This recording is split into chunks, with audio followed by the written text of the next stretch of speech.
Go for Leadership, the podcast with Daniel and Gert. Hello and welcome for today's episode. My name is Daniel and we are part of the Go for Leadership podcast. My guest today is Patrick Parker. Go for Leadership interviews. Patrick, welcome to the show. Thanks for having me, Daniel. Great to be here. Awesome. Patrick, like always, would be great to give you a quick introduction of yourself. Sure. So I'm Patrick Parker. I'm the founder and CEO of SaaS Partners.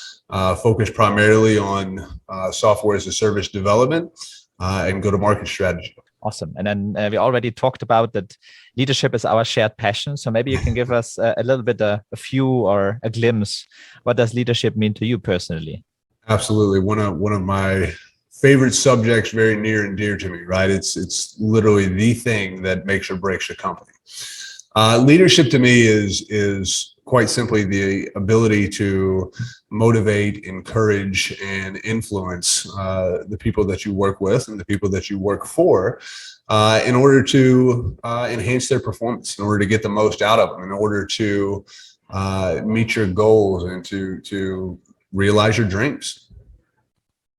So what I've read is that you have a lot of experience in growing companies from, I would say, a little plant to maybe a big tree. So when thinking or reflecting that a little bit, what you would say are qualities or key success factors of leaders to grow, let's say, little plants into big trees? Yeah, I've done it once or twice. I think the biggest thing is just understanding how to develop people, right? Because at the end of the day, you're going to need to be able to replicate your knowledge onto other people so that you can replace yourself within processes so that you can grow from little startup to big company, right? The whole goal of a startup is to eventually drop that moniker of startup and become a full-fledged company, right?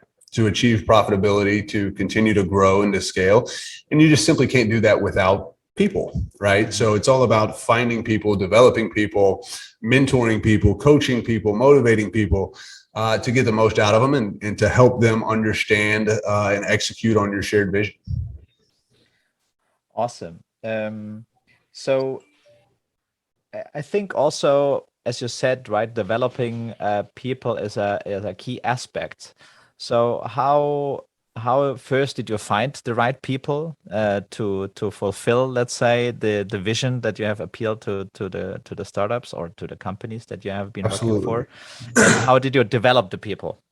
Yeah, so you've probably heard this before, and I've heard this, and I simply love it. And it's something that it just makes sense, right?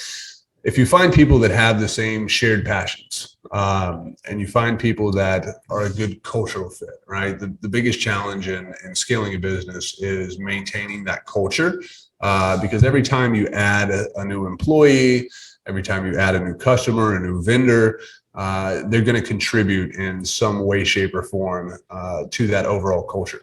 So I always say that I would never hire anyone that I wouldn't drink a beer with. And I sincerely mean that. If I can't carry on a conversation with you outside of work, outside of the day-to-day, then it's probably not a good fit. So I'm looking for talent, of course. You can't run a successful company without talented people. But at the same time, if you're spending so much time building your business, or in my case, building multiple businesses, you have to really enjoy and share passions with the people that you work with. So I think that's probably the biggest thing. My approach is hire people that I like, hire people that I would otherwise be friends with, so that I can drink a beer with, right? And then I think the next thing is, in terms of developing people, it's really about finding what motivates those people, right? Understanding, what moves the needle for them, what they're passionate about, what they enjoy doing, and then helping them to take ownership of those various aspects of the business, and then coaching them up and continuing to provide them with education, with training, with different skill building work, and just pouring into them, basically, right? You want to basically take everything that you have learned, all the knowledge that you have around those specific subjects, and you want to replicate yourself onto them, right? And I think that helps strengthen the overall team, and it helps move everything forward. And we've had a ton of success doing that. We've had a ridiculously high retention rate of 100%. We've never had a single employee leave, right? So a lot of people, they initially come for the salary or the work, but they always stay because of the people, right? So it's so important to develop those people and to foster those relationships and to find like-minded people, because your culture is everything, right? So do you think that the retention was caused by the long, let's say, friendship culture, or what do you think was the key driver to have this high level of retention? 100%. It's so funny how you have complete strangers, right? Every time you hire someone, you're not going to know what you're going to get, right? But in going through the interviews and understanding kind of how people think, and a lot of what we do is in terms of interviews is not just skill-based, right? So we can glean a lot from the resume. We can dive down very quickly to understand kind of their technical aptitude. But we spend a lot of focus on, personality, on things that they enjoy, things that they do outside of work, to try and kind of gauge who they are and what moves them, right? And so a lot of the people that are here, it's not unusual to see them after work hanging out downstairs. There's a bar underneath our office, right? Or going out and playing basketball together, or doing something active, because they enjoy each other's company, right? And that's the kind of culture that we've built here. And I think it's very unique in a lot of ways. And I hate to use the term family, because a lot of people come from different backgrounds. Sometimes family for a lot of people can be a negative connotation, depending on how you were raised, right? But we try to build that inclusive atmosphere here. And it's something that, we take a lot of pride in. It's something that, we hear feedback all the time from our customers that, hey, you guys are, number one, a fun group to work with, but they're also surprised by, how close-knit we all are. So it's very unique, but it's something that I think has kind of been our secret weapon, because when you have that relationship with the people that you work with, you're more likely to go above and beyond. And work just doesn't feel like work, right? It just feels like having a good time. I always say, if you like what you do, you are good at what you do. And if you are good at what you do, you're automatically successful. That's and I think that's a quite straightforward. And I would add to that, if you like the people that you do it with, you'll continue doing it even after that. So. Absolutely. Do you think that also this kind of culture leads to a very high level of productivity? Because I mean, if you like the people that you work with, you share passion, you share also problem solving, let's say, attitudes or customer oriented attitudes, which I think are key success factors, in particular if you are a small company on a scaling up business, where you need to convince new customers to buy your service or your product, right? Yep, absolutely. And it's something that friendship, that mutual level of respect, I mean, it keeps people on the same page, right? So it's very easy to transition or to have that translate into the actual work products that you're developing and delivering. So, when you have that type of security in your job, and that your value is appreciated, right? It makes everything else easy. So it lets people kind of eliminate those boundaries where they may be more reserved and not as willing to kind of share ideas, right? But instead, we're able to collectively kind of attack that process as a group in a lot of cases, and we get a lot out of it, right? We get to hear from so many different unique perspectives, so that we really understand what it is that we're trying to deliver, understand the best way, and then come up with some really creative ideas on how to kind of share the messaging and stories of a lot of our clients. So my next question goes more into the development of the company itself, right? In my belief is there are for each, let's say, growth level of a company, maybe there are certain skills required. At the beginning, you need more generalists. At the end, you may need more specialists.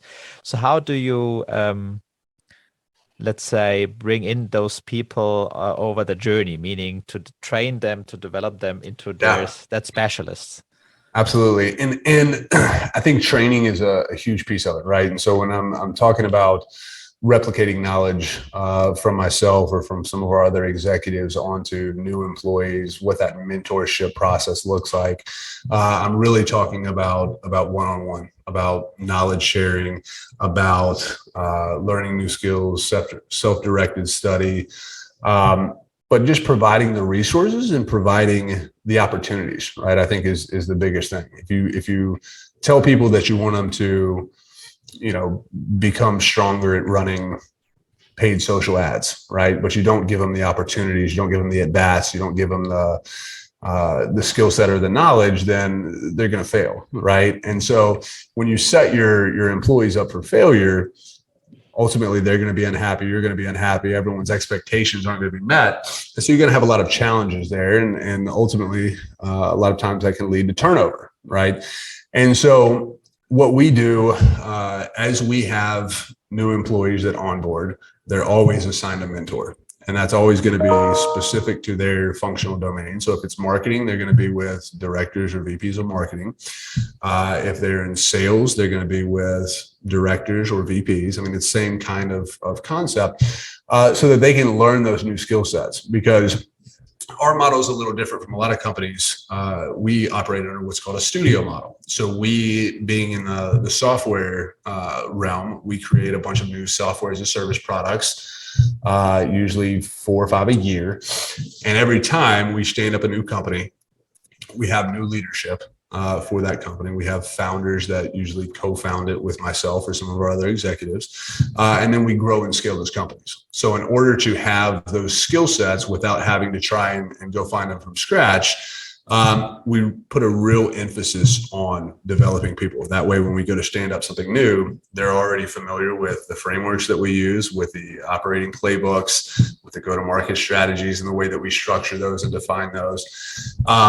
And so it's very easy to stand up new companies, right? So it's basically a blueprint for quickly starting and scaling a business, right? And we've done this, almost 10 times now with great success. And the majority of those companies are already doing over $1 million in revenue.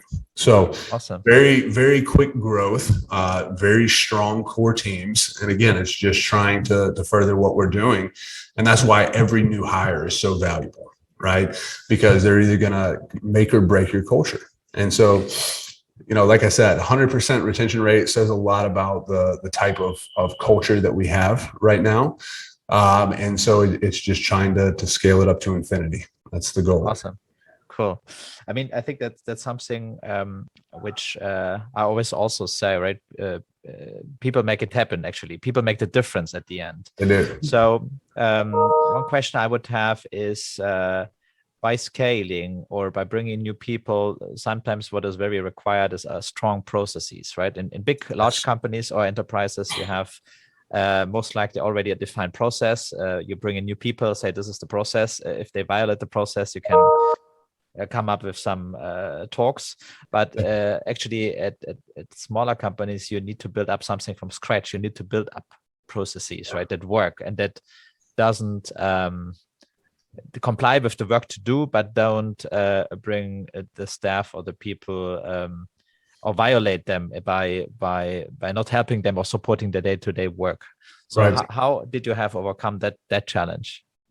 Yeah, so as a scrappy startup like we once were, it's the same thing, right? So building those processes out, a lot of trial and error, seeing what works and what doesn't work, and then going kind of doubling down on the successful campaigns and things that we ran, successful processes that we had. And just looking to scale them out, right? So as a startup, it's very important to understand how to adapt, right? The biggest thing is, like you said, you've got a bunch of generalists that are trying to figure it out, that are passionate about a business, trying to understand how to make everything work. And as you continue to grow and scale, a lot of that is done through client acquisition, right? So you're bringing on new clients and it's like, oh gosh, I need a process for that, right? I don't have anything in place. And then you go through that process of actually defining the process. And then the next thing happens, you continue to scale, you continue to grow, you continue to bring on new clients. And it's just iterative, right, in nature. So I go through it once, I go through it 10 times, I go through it 100 times. By the time I've accomplished that, I've got a well-oiled machine, I've got a clearly defined process, and I've got something that I can hand over to kind of the next in line, the next people that are coming up through the ranks, so that they understand. And then they're also getting the added benefit of seeing those processes being executed, right, which I think is extremely important. Having experience, helping out in kind of an associate capacity, and then kind of developing that expertise and experience over time. Right. There's nothing like doing something to actually gain the experience, right? You can hear about it, you can read about it, you can watch someone do it all day, but until you actually go through the motions, right, you don't have that same level of internalization, I think. And so that's the importance of mentors. That's the importance of teammates helping you through the process. Being collaborative in nature and giving you room to fail and to screw it up, and not punishing you for it, right? Not yelling at you, not no expletives, none of the other fun stuff. So it's just encouragement, motivation, and goodwill. I like that, because you try to invent something what has never been done before, right? So there will be mistakes. So one thing that I would be also very interested in is to switch gears a little bit. I mean, you also coach and train other CEOs of startups how to, let's say, to grow fast. So one thing that I would be interesting is what keeps them awake at night, where you coach or support them. So there's so many different things that keep them awake at night, right? And a lot of times it does come back to people. I mean, at the end of the day, it's a leadership problem, right?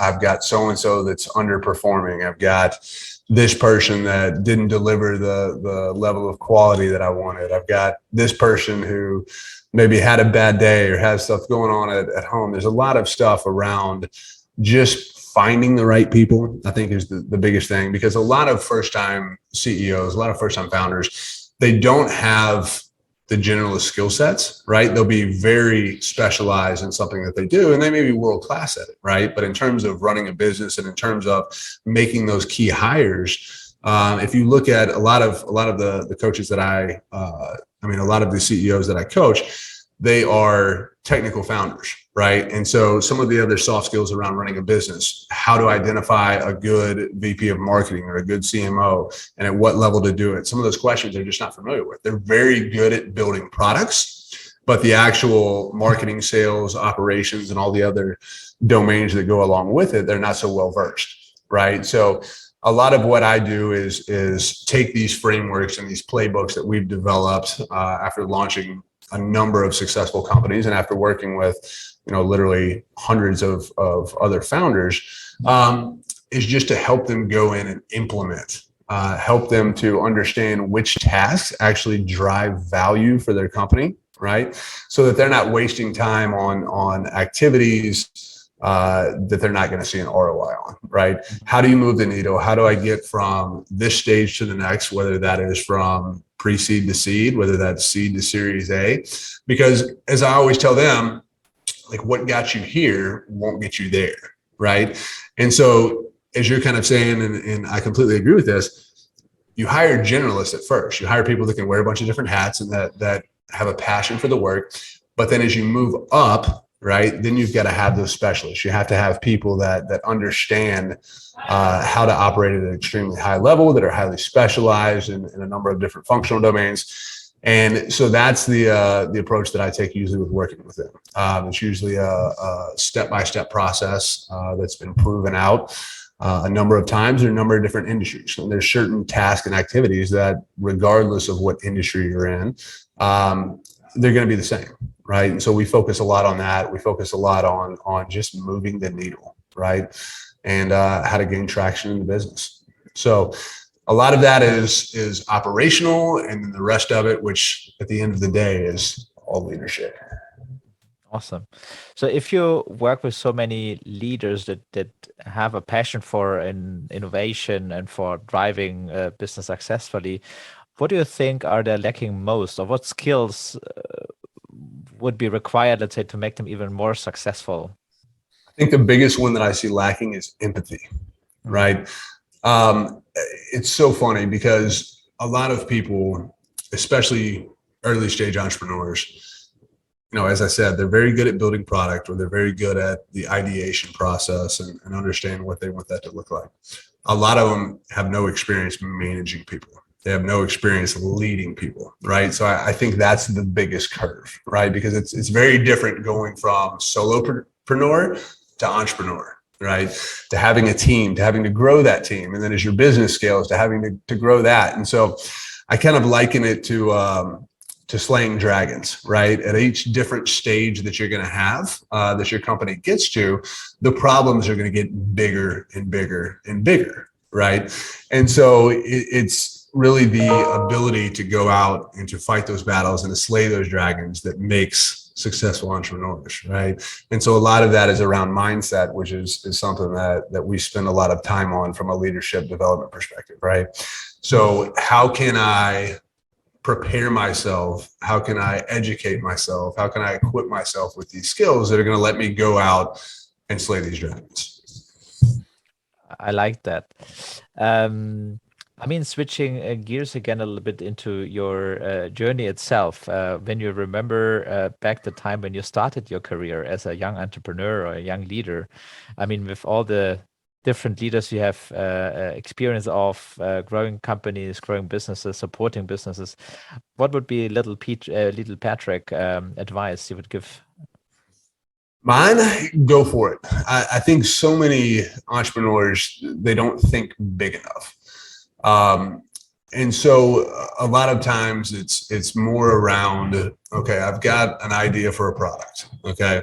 You can't stop at what your idea for the product is, right? You have to really understand what's next. How do you move up in that value ladder that you're offering to customers, to provide the ultimate benefit, right? And so once you have that identified, I think that's the biggest thing. So I think a lot of people think small, and I think the other thing is a lot of people think too much, right? And so it used to be, give me a business plan and I'll review it, right? That used to be the old way of thinking. I've never created a business plan in my life, and I've got too many 7-figure and 8-figure businesses to count. But it's one of those things where if you don't get started and you don't start building that momentum, you're never going to accomplish anything. So many people, they want to get all the details finely tuned, but what happens is 4, 5, 6 years go by, somebody else flying by the seat of their pants launched a product.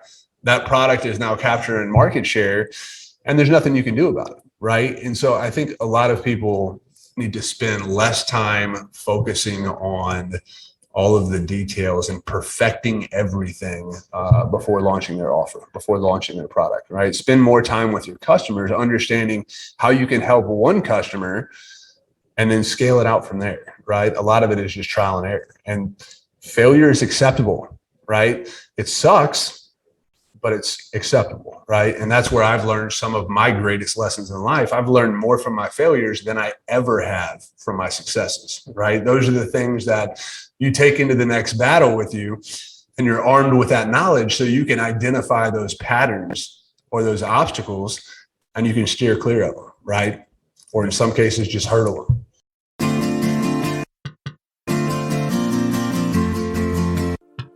Go for Leadership, the podcast with Daniel and Gert. Perfect, Patrick. Thank you so much for being our guest today. Absolutely, Daniel. It's been a pleasure. Go for Leadership, the podcast.